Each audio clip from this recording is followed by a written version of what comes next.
Chapter number 12 वात कला कलियम अध्याय। वात कला अकलियम अध्याय। इसको जब हम अच्छे से तोड़ के पढ़ते हैं ना, वात कला, कला के बाद आता है ये अकली। कला का मतलब होता है गुण और अकली का मतलब होता है दोष। मतलब इस चैप्टर में हम क्या पढ़ेंगे?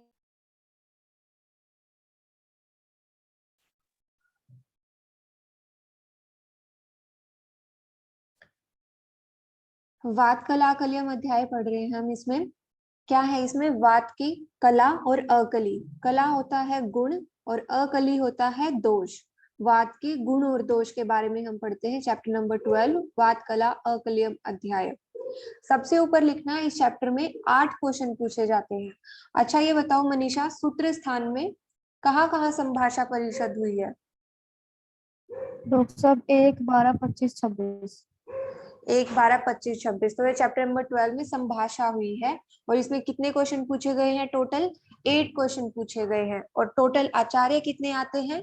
8 आचार्य का वर्णन इस चैप्टर में टोटल आता है। वात कला अकलियम अध्याय, गुण और दोष, 8 क्वेश्चन और 8 आचार्य। यह विमर्श में देखना, बहुत ही इंपॉर्टेंट रेफरेंस है, श्लोक है ये शारंगधर का, फेमस है। पित पंगु कफ पंगु पंगवो मल धातव वायु न यत्र नियंते तत्र गच्छन्ति मेघवत। यानी कि पित्त जो है वो पंगु है, यानी कि अपंग है। कफ है वो भी अपंग है, पंगवो मल धातु। और मल धातु आदि भी ये जो है अपंग है, ये स्वयं विचरण नहीं कर सकते, यानी कि स्वयं नहीं चल सकते। तो क्या करते हैं? वायु उसको एक स्थान से दूसरे स्थान पे लेके जाता है। जैसे कि वायु ना यत्र नियंते तत्र गच्छन्ति मेघवत। वायु जिधर लेके चलते बादलों को, बादल उसी साइड चल पड़ते हैं। तो ये किसकी है कोटेशन? ये शारंगधर का श्लोक है। शारंगधर की शताब्दी आती है 13वीं शताब्दी। तो ये शारंगधर की इंपॉर्टेंट रेफरेंस है। तो इसमें 8 क्वेश्चन पूछे गए हैं चैप्टर में। वायु की कला यानी कि गुण और अकला यानी कि दोष से संबंधित ज्ञान के विषय को लेकर एक दूसरे के सिद्धांतों को जानने के लिए महर्षिगण एकत्र बैठकर परस्पर प्रश्न करने लगे। वे प्रश्न निम्नलिखित है। कौन सा पहला प्रश्न है? वायु का गुण क्या है? फिर है वायु के प्रकुपित होने के कारण क्या है? तीसरा है कुपित हुई वायु को शांत करने वाले पदार्थ कौन है? फिर है जब वायु असंघात है और अनवस्थित है तो उसे प्राप्त किए बिना प्रकुपित एवं प्रशमन करने वाले द्रव्य उसे कैसे कुपित और शांत करते हैं। मतलब ये प्रक्रिया है। इसको हम डिटेल में आगे पढ़ेंगे, बस एक बार पढ़ लेते हैं कैसे कैसे क्वेश्चन है। अकुपित होकर शरीर में शरीर और अशरीर में चलने वाली वायु शरीर में चलती हुई कौन से कर्म करती है? कुपित होकर शरीर और अशरीर में चलने वाली वायु शरीर में चलती हुई कौन से कर्म करती है? फिर आता है अकुपित होकर शरीर और से बाहर यानी कि संसार में चलने वाली वायु कौन से कार्य करती है? फिर आता है लास्ट, कुपित वायु संसार में चलती हुई कौन से कार्य करती है? इस प्रकार से 8 क्वेश्चन पूछे गए टोटल। तो देखते हैं हम। सबसे पहले इसमें क्वेश्चन क्या है? वायु के गुण क्या है? पहला क्वेश्चन है वायु के गुण क्या है। एक सेकेंड। पहला क्वेश्चन है वायु के गुण क्या है। दूसरा क्वेश्चन है उसके प्रकोपित होने का कारण क्या है। पहला गुण, दूसरा कारण, तीसरा उसके शांत करने का कारण, चौथा ये एक प्रक्रिया है, मतलब उसके प्रकुपित और प्रशमन होने के द्रव्य कैसे कुपित और शांत करते हैं, उसकी प्रक्रिया क्या है। ये 4 क्वेश्चन हो गए। 4 क्वेश्चन कौन से हो गए? पहला क्वेश्चन है वायु का गुण क्या है, दूसरा उसके प्रकुपित होने का कारण क्या है, फिर तीसरा आता है उसको शांत होने वाले पदार्थ कौन से हैं, फिर चौथा उसको प्रशमन और प्रकुपित वाले द्रव्यों से कैसे और प्रकुपित और शांत करते हैं, वो प्रक्रिया आती है। ये हमारे 4 क्वेश्चन हो गए। क्लियर? फिर आता है वायु 2 प्रकार की होती है। वायु 2 प्रकार की होती है। एक आती है शरीरगत वायु, एक आती है लोकगत वायु। एक आती है शरीरगत वायु, एक आती है लोकगत वायु। ये 2 प्रकार की वायु है। अब जो शरीरगत वायु होगी वो एक अच्छी टाइप की वायु होगी और एक बुरी टाइप की वायु होगी। एक अच्छी यानी कि जो अकुपित वायु होगी वो अच्छी वायु होगी, और जो कुपित वायु होगी वो बुरी वायु होगी। ऐसे ही जो लोकगत वायु है उसके भी 2 टाइप्स है। जो अकुपित है यानी कि जो अच्छी है, और जो कुपित है यानी कि बुरी वायु है, उसके क्या क्या कर्म होते हैं। ये हमारे आगे के 4 क्वेश्चन हो गए। पहले 4 क्वेश्चन इसमें कौन से हो गए? पहला हो गया उसके वायु के गुण क्या है, फिर आता है उसके प्रकोप होने के कारण क्या है, फिर आता है उसको शांत करने वाले पदार्थ कौन से हैं, फिर आता है कि वो कुपित और शांत कैसे करते हैं, उसकी प्रक्रिया क्या है। ये 4 क्वेश्चन हमारे हो गए। फिर अगले क्या क्वेश्चन है, जो शरीरगत वायु है और जो लोकगत वायु है। शरीरगत कौन सी है, एक है शरीरगत जो अच्छी है यानी कि जो अकुपित है, और एक है जो कुपित है जो अच्छी नहीं है, वो क्या कार्य करती है। ऐसे ही लोकगत में आती है, यानी कि लोकगत जो अकुपित वायु है वो क्या कार्य करती है, और जो कुपित वायु है वो क्या कार्य करती है। ऐसे आगे वाले 4 क्वेश्चन हो गए, तो ऐसे हमारे टोटल 8 क्वेश्चन आते हैं। 8 क्वेश्चन हमें यहाँ पे क्लियर हो गए। क्या है इसमें चैप्टर में, वात कला अकली है, वात के गुण और दोष इसमें हम पढ़ेंगे। इसमें टोटल 8 क्वेश्चन पूछे गए हैं और टोटल 8 आचार्य आते हैं। पहला क्वेश्चन आ गया उसके गुण क्या है, फिर आ गया उसके प्रकुपित होने के कारण क्या है, तीसरा आता है कुपित और शांत करने वाले पदार्थ क्या है, चौथा आता है कि वो पदार्थ उसको कैसे कुपित और शांत करते हैं, उसका प्रोसेस यानी कि प्रक्रिया क्या है, फिर आता है जो संसार वाली वायु है और जो शरीरगत वायु है। ये 2 प्रकार की वायु हो गई, और जो संसार वाली है वो अच्छी और बुरी है, अच्छी के क्या कर्म है, बुरी के क्या कर्म है।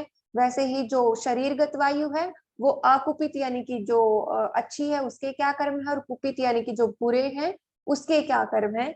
ये हमारे टोटल 8 क्वेश्चन आते हैं इस चैप्टर में। नेक्स्ट आते हैं, सबसे पहला क्वेश्चन क्या था, वात के गुण क्या है। तो इस अत्रो वाचकुश सांकृतायन रुक्ष लघु शीत दारुण खर विशद षडी में वात गुणा भवंती, यानी कि इस विचार गोष्ठी में सांकृतायन देश के कुश नामक वैद्य ने प्रश्न का उत्तर दिया। पहले ये पहला क्वेश्चन क्या था कि वात के गुण क्या है, ऐसा क्वेश्चन पूछा गया। तो सबसे पहले कुश खड़े हुए, कुश ने वहां पे आंसर किया। कुश कहाँ के रहने वाले थे, सांकृतायन प्रदेश के रहने वाले थे। कुश का एड्रेस क्या है, सांकृतायन। और उन्होंने क्या आंसर दिया कि वात के गुण क्या है, रुक्ष लघु शीत दारुण खर विशद। ये वात के 6 गुण बताए उन्होंने, रुक्ष लघु शीत दारुण खर विशद। जब हम चैप्टर नंबर 1 पढ़ते हैं उसमें भी वात के गुण पढ़ते हैं, वहां पे जो दारुण नहीं बताया, दारुण की जगह पे सूक्ष्म और चल बताया है, तो यहीं पे इसको दारुण को गोला करके सूक्ष्म और चल ऊपर लिख लेना कि दारुण नहीं है, वहां पे सूक्ष्म और चल बताए गए हैं। तो ये यहाँ से क्वेश्चन पूछा जाएगा कि वात के गुण कौन से आचार्य ने बताए हैं चैप्टर नंबर 12 में, तो कुश ने बताए, और कुश कहाँ के रहने वाले थे, सांकृतायन देश के रहने वाले थे।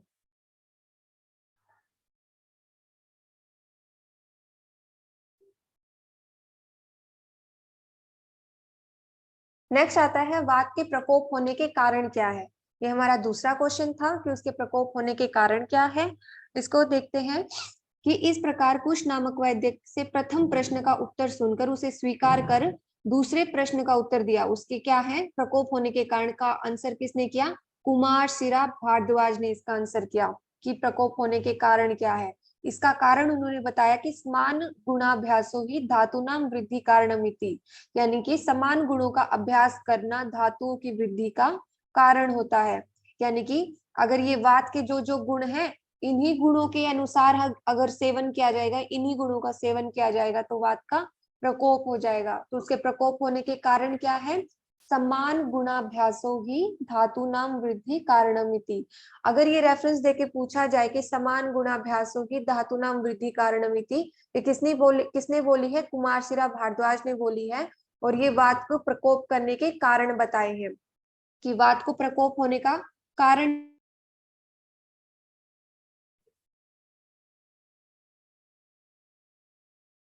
मनीषा आवाज आ रही है, बीच में नेटवर्क कट हो गया था। लोग सब अभी आ रही है, बीच में आप चले गए थे। कहाँ कहाँ से कटी थी आवाज। ये आपने समान गुण अभ्यासो ये धातु ना वृद्धि कारण मिति ये पढ़ाया था बस। वहीं पे है, हम अभी भी वहीं पे है कि समान गुणाभ्यासो ही धातु नाम वृद्धि कारणमिति। अगर ये कोटेशन देके पूछा जाए कि किसकी रेफरेंस में दी है, ये वात प्रकोप होने के कारण है।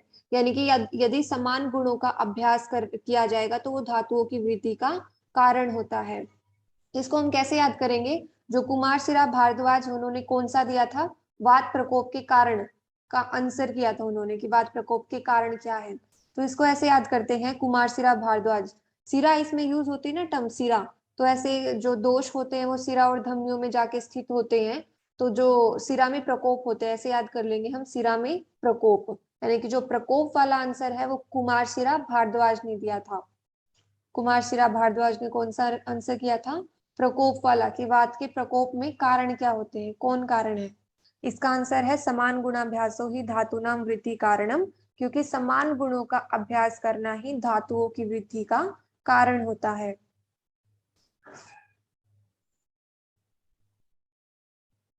इसमें विमर्श में देखना, विमर्श में लिखा हुआ है सर्वदा सर्वभावानाम धातुनाम वृद्धि कारणम। ये जो है ये फर्स्ट चैप्टर का है, एक सेकेंड, ये वाला जो है ये फर्स्ट चैप्टर में आता है, सर्वदा सर्वभावानाम सामान्यम वृद्धि कारणम। लेकिन यहाँ पे हमने क्या पढ़ा है, समान गुणाभ्यासों की धातुनाम वृद्धि कारणम। यहाँ पे देखो सिमिलर सिमिलर है, समान गुणाभ्यासों ही, ये गुण यानी कि उसके वात प्रकोप को लेके किया गया आंसर है कि वात प्रकोप कैसे होता है, समान गुण अभ्यास करने से ही वात प्रकोप होता है। ये चैप्टर नंबर फर्स्ट में आता है, अपना डीडी लिख लेना यहाँ पे। नेक्स्ट आते हैं, तीसरा क्वेश्चन क्या था कि वात शमन के कारण क्या है। पहला क्वेश्चन आया वात के गुण क्या है, दूसरा क्वेश्चन आया उसके प्रकोप के कारण क्या है, जिसका आंसर कुमार सिरा भारद्वाज, यानी कि सिराओं में प्रकोप होता है, हमने ऐसे याद किया है कि सिरा में प्रकोप वाला है, कि वात प्रकोप का किसने किया है, कुमार सिरा भारद्वाज ने किया है। ये क्या है, समान गुणाभ्यासो ही धातुनाम वृद्धि कारणम। फिर तीसरा आता है वात शमन का कारण क्या है, इसका आंसर किसने किया है, इसी प्रकार कुमार सिरा भारद्वाज के वचनों को सुनकर बाहिक के रहने वाले कांकायन, अब कांकायन का एड्रेस क्या है, बाहिक, बाहिक देश के रहने वाले कांकायन, कांकायन ने इसका आंसर किया है वात शमन वाले क्वेश्चन का। इसमें डायरेक्ट ऐसे ही क्वेश्चन पूछा जाता है कि उसका आंसर, जैसे शमन वाले का आंसर किसने किया है, या फिर ये कोटेशन उठा के पूछ ली जाएगी प्रकोपणम विप्रयोगी धातुनाम प्रश्नम कारणम इति। तो यहाँ से भी हम पकड़ सकते हैं कि प्रशमन आया है ना, तो प्रशमन यानी कि उसके बाद शमन का किसने आंसर किया है, कांकायन ने किया है। ये पूछा जाएगा कि ये किसके रेफरेंस में है, वात शमन का आंसर है ये। तो सबसे पहले हम याद करते हैं कि शमन वाला किसने किया है, कांकायन ने किया है। कांकायन के लास्ट में यन आता है ना, शमन के लास्ट में मन आता है, तो मन को ऐसे नीचे, ऐसे मन के नीचे एरो लगाना और यहाँ पे यन के नीचे एरो लगाना है, फिर साइड में ऐसे यन मन लिख लेना, ताकि बाद में भी जब फ्यूचर में कभी से पढ़ो रिवाइज करो तो याद आ जाए। इसको हमने कैसे याद किया था, यन और मन से याद किया था, मतलब कि जो शमन मन वाला है वो किसने आंसर किया है, वो कांकायन ने आंसर किया है, इसमें यन आता है लास्ट में, यन मन, किसने आंसर किया है, कांकायन ने आंसर किया है शमन वाले का। तो वात शमन के कारण क्या है, वात शमन के का समाधान इस किया है कि इन्हीं रूक्ष आदि गुणों के विपरीत द्रव्यों और विपरीत प्रभाव वाले कर्मों का सेवन करने से वायु का शमन होता है, क्योंकि प्रकोपित करने वाले कारणों से विपरीत कारण वाले द्रव्य तथा कर्मों से धातुओं की शांति होती है, तो उसके अपोजिट लेना उसका शमन हो जाएगा, उसके समान गुणों का लेना उसकी वृद्धि हो जाएगी। उसका प्रकोप वाला किसने क्वेश्चन का आंसर किया है, प्रकोप कहाँ होता है, सिराओं में होता है, तो कुमार सिरा भारद्वाज ने किया है। और यहाँ पे आया है शमन वाला, शमन मन यन, तो यन किस में आया है, कांकायन में आया है, तो शमन वाला किसने आंसर किया है, कांकायन ने किया है। इसको देखते हैं हम क्या बोला है, इस प्रकार कुमार सिरा भारद्वाज के वचनों को सुनकर बाहिक देश के रहने वाले थे कांकायन। सबसे पहले हमने पढ़ा था जो कुश थे वो कहाँ के रहने वाले थे, सांकृतायन के रहने वाले थे, कुश का एड्रेस था सांकृतायन, और ये जो है ये कांकायन जो है ये बाहिक के रहने वाले हैं। ये क्या है, इस प्रकार कुमार सिरा भारद्वाज के वचनों को सुनकर बाहिक के रहने वाले कांकायन नामक वैद्य ने उनके सिद्धांत का अनुमोदन किया और कहा कि यह सिद्धांत ठीक है जो आपने कहा है, मतलब उनको उन्होंने अप्रूवल दे दिया कि हाँ आपने जो कहा है वो ठीक है, यही कारणवाद को कुपित करता है कि समान गुणाभ्यासों ही धातु नाम वृद्धि कारणम, ये सही है, ऐसे ही वाद कुपित होता है। इस प्रकार उनके उत्तर का समर्थन पर तीसरे प्रश्न का उन्होंने समाधान बताया कि प्रकोपणा विप्रयोग ही धातु नाम प्रशमन कारणम इति, यानी कि जो प्रकोप है उसके अपोजिट लेना ही धातुओं का प्रशमन, यानी कि उसके विपरीत कारण वाले द्रव्यों से कर्मों से धातुओं की शांति होती है। नेक्स्ट आता है असंघात यानी कि अमूर्तवात के प्रकोप और प्रशमन की प्रक्रिया क्या है, मतलब वात के प्रकोप और प्रशमन की क्रिया क्या है। तो ये प्रक्रिया है, तो प्रक्रिया वाला किसने आंसर किया है, बडीश धामार्गव ने आंसर किया है। प्रक्रिया वाले का आंसर किसने किया है, बडीश धामार्गव ने किया है। इसको हम कैसे याद करेंगे, धर्म एक प्रक्रिया है, तो मतलब प्रक्रिया वाला किसने किया है, धामार्गव ने किया है। धामार्गव से धर्म, धर्म एक प्रक्रिया है। तो इन्होंने क्या बताया है कि इस प्रकार कांकाय नामक वैद्य के वचनों को सुनकर धामार्गव बडीश नामक वैद्य ने कहा कि आपने जो कहा है वो सब ठीक है, ये सभी ये ही बात को कुपित और प्रशमन करने वाले होते हैं। इस प्रकार कांकायन के वचनों का समर्थन कर चौथे प्रश्न का उत्तर उन्होंने किया कि असंघात और अनवस्थित वायु को न प्राप्त कर वात प्रकोपक द्रव्य और वात शामक द्रव्य वायु को प्रकोपित और शांत करते हैं। हाँ, वही प्रकोपित करेंगे और वही शांत करेंगे। इसने प्रक्रिया पूछी थी ना कि वात का प्रकोप और शांत कैसे होता है, तो वो क्या है, उसी वो जो वात प्रकोपक द्रव्य है और जो वात शामक द्रव्य है वो वायु को प्रकोपित और शांत करते हैं। तो फिर उन्होंने अच्छे से एक्सप्लेन किया कि वात प्रकोपक द्रव्य शरीर में रुक्षता, हल्कापन, शीतलता, कठोरपन, खरदरापन, विशुद्धता और सुशीरपन उत्पन्न करते हैं। जब इन गुणों से युक्त शरीर हो जाता है तो इसी प्रकार शरीर में वायु अपना आश्रय बनाकर प्रकोपित हो जाती है। सिंपल सी बात है, हमें पता ही है ये चीज वात कैसे प्रकोपित होता है, वात के गुण बढ़ जाएंगे उसके समान गुण अभ्यास से ही, तो उसमें क्या हो जाएंगे, रुक्षता, हल्कापन, शीतलता, कठोरपन, ये आदि गुण उसमें आने के बाद वायु प्रकोपित हो जाती है। और वायु शांत कैसे होती है, उसकी प्रक्रिया क्या होती है, इसी प्रकार वात शामक द्रव्य तथा कर्म शरीर में स्निग्धता, गुरुता, उष्णता, सलक्षणता, मृदुता, अब ये सारे की सारी उससे अपोजिट चीजें हो गई। देखो उन्होंने बताया, इससे ऊपर वाले आचार्य ने बताए कि कुमारशिला भारद्वाज ने उसकी वृद्धि के कारण बता दी, यानी कि प्रकोप के कारण बता दिए, और इन्होंने उसके प्रशमन के कारण बता दिए, और इन्होंने प्रकोप और प्रशमन दोनों को मिलाकर उन दोनों की प्रक्रिया बता दी कि जो प्रकोप वाली चीजें हैं तो वो उस गुण को लेके रुक्षता बढ़ा देंगे, हल्कापन, वात के गुण बता दिए प्रकोप में, और फिर वात के जस्ट अपोजिट जो गुण बता दिए वो उसके शमन में बता दिए। बस उन्हीं के दोनों आंसर्स को अलग तरीके से फ्रेम करके बता दिया, किसने, बडीश धामार्गव ने। और इसको कैसे याद करते हैं हम, ये आंसर किसने किया है, प्रक्रिया वाला, उसके प्रकोप और प्रशमन की प्रक्रिया एक धर्म है, धर्म एक प्रक्रिया है, इसको हम ऐसे याद करते हैं। फिर नेक्स्ट आता है प्राकृत शारीरिक वायु के कर्म क्या है। हमने वायु कैसे पढ़ी थी, हमने ऐसे पढ़ा था कि दो प्रकार की वायु है, एक शरीरगत वायु है और एक लोकगत वायु है। शरीरगत भी दो प्रकार की होती है, अच्छी और बुरी, और ऐसे ही लोकगत होती है अच्छी और बुरी। अच्छी होती है जो अकुपित, और बुरी होती है जो कुपित हो जाती है, वो कैसे कर्म करती है। ऐसे ही जो लोकगत होती है वो अकुपित होती है जब जब कैसे कर्म करती है, और जब कुपित हो जाती है तब तब कैसे कर्म करती है। इस प्रकार हमारी चार प्रकार के और आगे क्वेश्चन आते हैं। तो यहाँ पे सबसे पहला क्वेश्चन आया है कि प्राकृत अकुपित, यानी कि प्राकृत हो गई, प्राकृत हो गई और अकुपित यानी कि जो अच्छी वाली शरीर की वायु है उसके कर्म क्या है। पहले हम शरीर का पढ़ रहे हैं, उसके बाद हम पढ़ेंगे लोक का। पहले शरीर की अच्छी वाली वायु यानी कि जो अकुपित है वो पढ़ेंगे, फिर आती है जो शरीर की कुपित है वो कैसे कर्म करती है, यहीं पे देखना नीचे। नेक्स्ट आता है जो विकृत शरीर वायु है, कुपित शरीर वायु है, वो बुरी वाली वायु हो गई, और ये अच्छी वाली वायु हो गई। इसको देखते हैं हम, इसमें क्या है।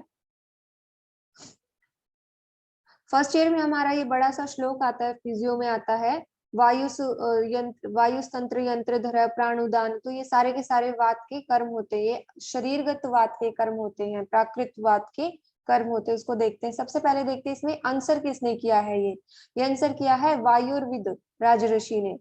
हिंदी देखते हैं इसकी, कि इस प्रकार अवितथ यानी कि सत्य और ऋषि समुदाय से समर्थित बडीश नामक वैद्य के वचन सुनकर राज ऋषि वायुर्विद नामक वैद्य ने कहा कि इस प्रकार ये वचन जो आपने कहा है वो सत्य है, और जो कुपित और अकुपित वायु शरीर के भीतर और शरीर के बाहर चलने वाली होती है, वह जब शरीर में चलती है तब वायु के जो कर्म होते हैं वह शरीर के बाहर संसार में जो कर्म होते हैं उन कर्मों के अवयव को प्रत्यक्ष प्रमाण, अनुमान प्रमाण और आप्तोपदेश प्रमाण से सिद्ध कर वायु देवता को नमस्कार कर यथाशक्ति कह रहा हूँ। अब वायुर्विद ने अपना कहना शुरू किया कि शरीरगत वायु जो होती है, प्राकृत प्राकृत शरीरगत वायु यानी कि जो अकुपित, जो अच्छी वाली शरीरगत वायु होती है, उसके कर्म क्या होते हैं।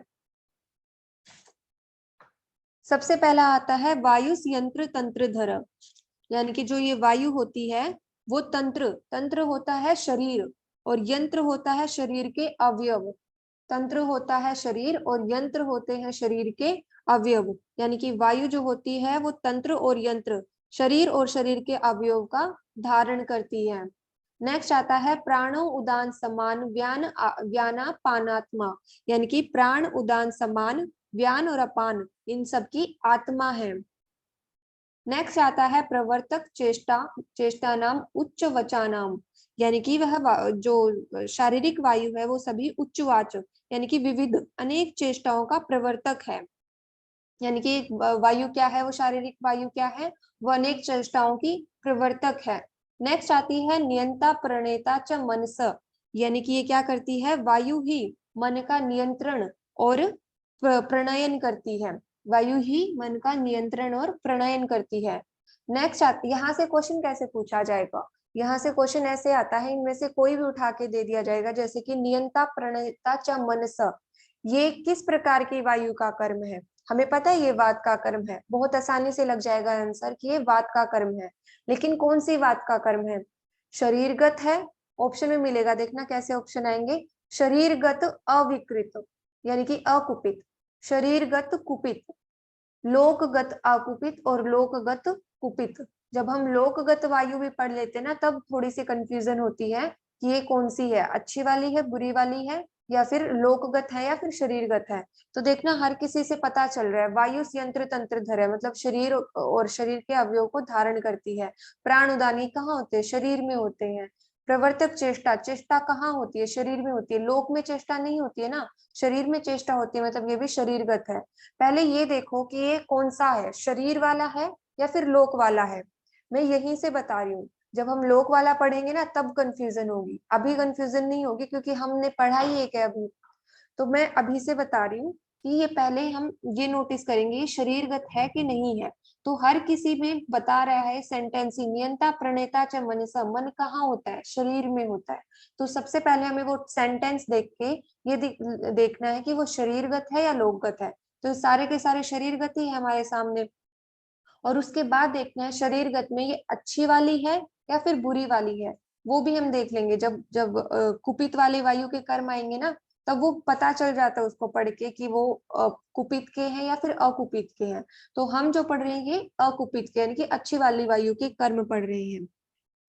नेक्स्ट आता है, हमने कहाँ तक पढ़ा था, नियंता प्रणेता च मनसा सर्व इंद्रियाणाम उद्योजकम, यानी कि सब इंद्रियों को अपने अपने विषयों में ग्रहण और प्रवृत्त करवाती है। सर्व इंद्रियाणाम अर्थानाम अभिवोडम, यानी कि सभी इंद्रियों को स्वयं ग्रहण एक स्थान और दूसरे स्थान पर ले जाने वाली होती है। यानी कि सभी इंद्रिया और इंद्रियार्थों को स्वयं ग्रहण कर एक स्थान से दूसरे स्थान में ले जाने वाली होती है। सर्व इंद्रिया नाम अभिवोढा। सर्व शरीर धातु व्यूकर, यानी कि धातु का वहन करने वाली होती है। व्यूकर होता है वहन करने वाली, तो व्यू कराती है, वहन करती है, अपने अपने कार्यों में लगाती है। फिर आता है संधान करो, यानी कि शरीर का संधान करती है, अर्थात गर्भावस्था में अस्थि और पेशियों को यथास्थान जोड़ती है। संधान होता है जोड़ना, तो गर्भ के टाइम पे ये अस्थि और संधियों को अपने अपने स्थान पर जोड़ती है। फिर आता है इसका शरीर से प्रवर्तको वाचः, यानी कि वाणी को वायु ही प्रवृत्त करवाती है। प्रकृति स्पर्श शब्दयोग, यानी कि स्पर्श और शब्द की प्रकृति यानी कि कारण है। प्रकृति स्पर्श शब्दयोग, श्रोत स्पर्शनयोर मूल, यानी कि वायु के द्वारा ही कान और त्वचा का निर्माण और मूल कारण वायु होती है। कान और जो ये त्वचा होती है ना, उसका निर्माण का मूल कारण ही त्वचा होती है, उसमें तो उसका मूल कारण ही वायु होती है। नेक्स्ट आता है हर्षोच उत्साह योनि, यानी कि हर्ष और उत्साह उत्पन्न करती है। शरीर में हर्ष और उत्साह का कारण वायु होती है। समीरणो अग्नय, बहुत इंपॉर्टेंट है ये वायु, जठराग्नि को तेज करती है। यहाँ पे पूछा जाएगा समीरणो अग्ने ये किस प्रकार का है, ये लोकगत है या शरीरगत है। सबसे पहले हमें देखना है अग्नि आया, अग्नि कहाँ होती है, शरीर में होती है ना, जठराग्नि। तो समीरणो अग्ने शरीरगत है, तो समीरणो अग्नि यानी कि जठराग्नि को तेज करती है। तो ये किस प्रकार का कर्म है, ये अच्छा कर्म है, तो ये अकुपित वायु का कर्म है। बस इसी प्रकार से देखना है, फिर हमारे सारे क्वेश्चन निकल जाएंगे। बस हमें ये देखना आना चाहिए कि शरीरगत है, लोकगत है, अच्छी वाली है या फिर बुरी वाली है। नेक्स्ट आते हैं स्थूल अणु स्त्रोतांसम भेदताम, यानी कि मलों को स्त्रोतों का भेदन करती है और बड़े बड़े और छोटे छोटे स्त्रोतों का भेदन करती है। कर्ता गर्भ आकृति नाम, गर्भ की आकृतियों को करने वाली होती है। फिर बहुत इंपॉर्टेंट आता है आयुषो अनुवृत्ति प्रत्यय भूतो भवत्य कुपित, यानी कि जो अकुपित वायु होती है सुचारू रूप से करती आयु का परिपालन करने में कारणभूत होती है। ये देख के पूछा जाएगा कि आयु का परिपालन करने में कारणभूत कौन सी वायु होती है, कुपित वायु होती है, अकुपित होती है। तो हम साफ साफ बता सकते हैं अकुपित ही होगी, यानी कि प्राकृत वायु ही होगी। मनीषा आवाज आ रही है, नेटवर्क गया था बीच में।